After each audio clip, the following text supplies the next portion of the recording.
நடிகர் விஜயின் தமிழக வெற்றிக் கழக மாநாடு தேதி அறிவிக்கப்பட்டது. இந்நிலையில் விஜய் முன் உள்ள சவால்களுக்கு விளக்குகிறார் நமது செய்தியாளர் மோகன்ராஜ். அவற்றை தற்போது பார்க்கலாம்.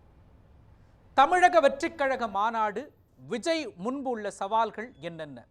ஒரு வழியா தமிழக வெற்றிக் கழகத்தின் மாநாடு நடைபெறும் தேதியையும் இடத்தையும் அறிவித்திருக்கிறாரு நடிகரும் அக்கட்சியின் தலைவருமான விஜய்.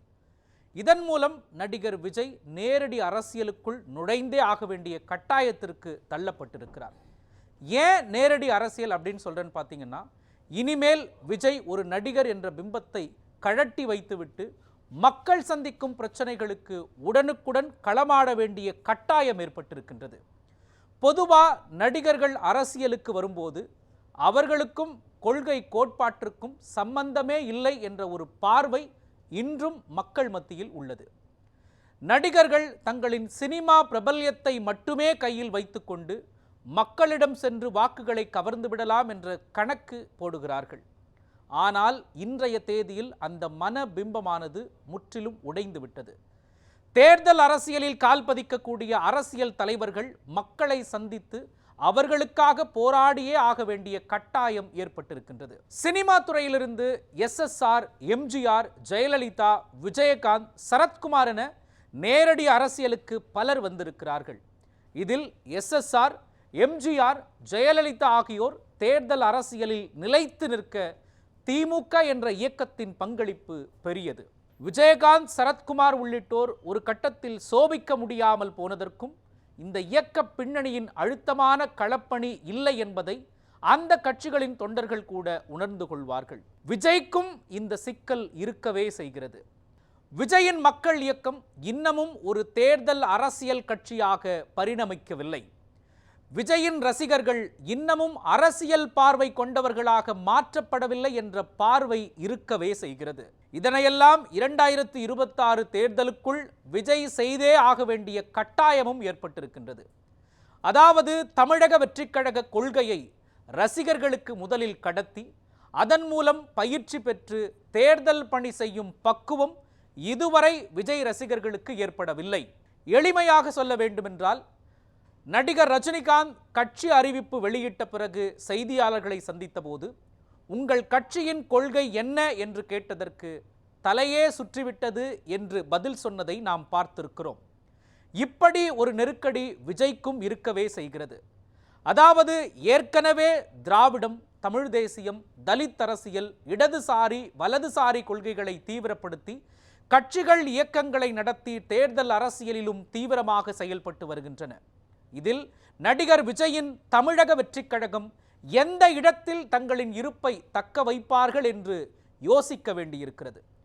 ஒரு பக்கம் திராவிட கட்சிகளை விமர்சிக்கும் நோக்கில் விஜய் அரசியல் செய்வார் என்று எதிர்பார்க்கப்பட்டது. இதற்காக நாம் தமிழர் கட்சியின் சீமானுடன் கூட்டணி அமைக்கவும் வாய்ப்புள்ளதாகவும் கூறினார்கள். ஆனால் தந்தை பெரியாரின் பிறந்த நாளின் போது பெரியார் திடலுக்கே சென்று மலர் தூவி மரியாதை செலுத்தியதன் மூலம் பெரியார் பாதையை விஜய் எடுத்துவிட்டார் என்ற பேச்சு எழுந்திருக்கின்றது. இது சீமானுடனான கூட்டணி உறவில் சந்தேகத்தை கிளப்பியிருக்கின்றது. ஏற்கனவே திமுக கூட்டணி வலுவாக இருக்கும் சூழலில் அதிமுகவும் வாக்கு வங்கியில் பெரிய சரிவு இல்லாமல் தான் இருக்கிறது. விஜய் கூட்டணி அமைத்தே ஆக வேண்டிய நிர்பந்தம் ஏற்பட்டிருக்கும் பின்னணியில் பெரியாருக்கு மரியாதை செலுத்தியதன் மூலமாக சீமான் விஜய் உறவில் விரிசல் விழுந்திருப்பதாகவும் கூறப்படுகிறது. இந்த கூட்டணி கணக்கு ஒரு பக்கம் இருக்கிறது என்றாலும் விஜய் தனது வாக்கு வங்கியை எப்படி பெருக்குவார் என்கிற சந்தேகமும் எழுகிறது. திமுக 40% வாக்கு வங்கியுடன் வலுவாக இருக்கும் சூழலில் கருணாநிதி, ஜெயலலிதா, விஜயகாந்த் இல்லாத அரசியலில் ஸ்டாலின் தன்னை வலுவான தலைவராக நிலைநிறுத்தி கொண்டிருக்கிறார். அத்துடன் திமுக கூட்டணியும் வலுவாகத்தான் இருக்கின்றது. இப்படி இருக்க திமுகவின் 40% வாக்கு வங்கி சிதைய வாய்ப்பு இல்லை. அதிமுகவிலும் ஜெயலலிதா மறைவுக்கு பிறகு எடப்பாடி கே பழனிசாமி தன்னை வலுவான தலைவராக நிலைநிறுத்தி கொண்டிருக்கிறார். அதிமுகவிற்கும் 20% வாக்கிற்கும் மேலாக இருக்கின்றது. 2 திராவிட கட்சிகளையும் கூட்டி கழித்து பார்த்தால் திமுக, அதிமுக ஆகிய இரு கட்சிகளுக்கும் 60% வாக்கு வங்கி இருக்கின்றது. இதனோடு காங்கிரஸ், மதிமுக, விசிக, இடதுசாரிகள் பாமக, பாஜக உள்ளிட்ட கட்சிகளின் வாக்கு வங்கியும் 20% மேலாக இருக்கின்றது. இந்த நெருக்கடியான சூழலில் விஜய் தனது வாக்கு வங்கியை எப்படி கட்டமைப்பார் என்பது மிகப்பெரிய சவால்.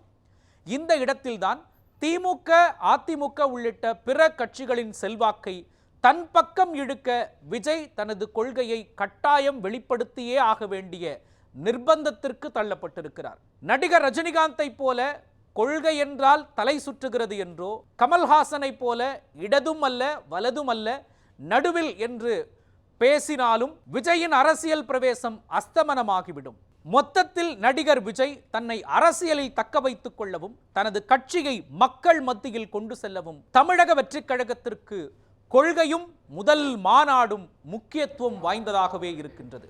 இதற்கு விஜய் என்ன பதிலளிப்பார் என்று பொறுத்திருந்து பார்க்கலாம்.